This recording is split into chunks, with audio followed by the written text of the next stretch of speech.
لە مەراسیمێکی تایبەتە خانمی یەکەمی عێراق خاتوو شاناز برایم ئەحمەد کە توانی خەڵات بەسەر یەکەم و دووەم و سێمەکانی هەرێمی کوردستان کە لە ڕابردووە زانیمان کە لە ڕێگەی ئەوەی کە توانیان لەسەر هەموو ئەو بارودۆخەی کە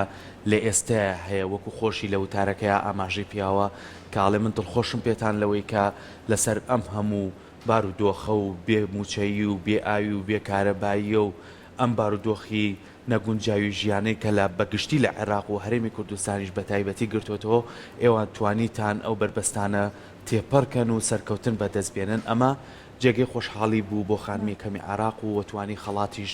دابش کە بەسەر خوێندکارەکانە و کە سوکاری خوێندکاران لەوێ بوون و هەمان ئامادە بوون هەموو خوێندکارەکانیش دڵخۆش بوون بەوەی کە خانمی یەکەمی عێراق بەسەری کردوونەتەوە ئەمە شوای کرد کە خوێندکاران بڵێن ئێمە ئەمە هەنگاوێکی ترەنین کە بتوانین لەو کۆلێژەی کە خاتوو شاناز و ئاواتی خواست کە هەر کامیان بە دڵیانە بتوانن لەیە خۆیان ببیننەوە بتوانن هەنگاوی باشتر بنێن و بتوانن نمرەی باشتر بەدەست بێن و بتوانن بە شێوەیەکی باش هەوڵەکانیان بەردەوام بێت.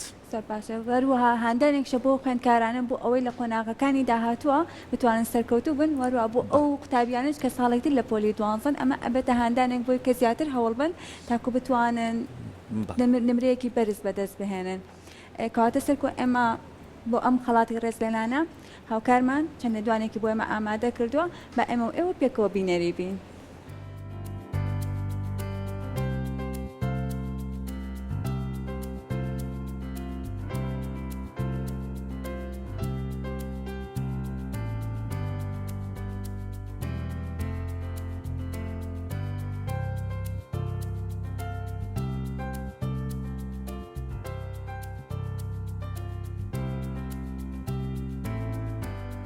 هەر لە درێژەی مەراسیمەکەدا و لەگەڵ دابشکردنی هەموو ئەو خەڵاتانەی کە خانمی یەکەمی عێراق خاتوو شاناز بەسەر خوێندکارانە دابەشی کرد کەسانی وەکو مامۆستا بەڕێزەکان و ئەو کەسانی بەڕێوەبەرن لە پەروەردەیە ئەوانیش توانیان بە شێوەیەکی باش بتوانن کە باس لە هەوڵەکانی خاتوو شاناز بکەن بۆ خوێندکاران بۆ کەرتی پەروەردە بۆی کە بە شێوەیەکی باش ئەویش هەمیشە هەوڵیاوە کە بتوانێت دەستێکی باشیان هەبێت. لە ئاستی هەرێم لە ئامادەی شەیدارە ئەمڕۆ خاتوو شاناز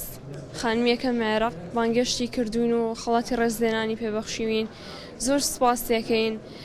ئەمە ڕێزی خۆیەتی کەی نوێنێ بۆ ئێمە پێیان بۆ خوێندکارانی هاوڕێم ئەوانەی کە سەرکەوتوو بوون پیرۆزیان بێتە مای خۆشی بۆیان ئەوانەشی کە ئەم نمرەیان بەدەستێنەوە ئینشاءڵڵا ئەوش خەریت هەیە بۆیان.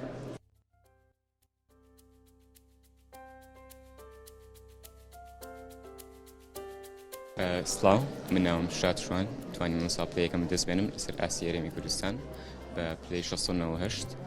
و ئەمێ پێشم شتە سپاسی داشانسکەم شانسخانکەم کە بانی کردوبووین و سپاسی یەکەم بۆ ڕێزلێنانی بڕاستی هەموو تەلەبەکان ئەوانی کە لێرەن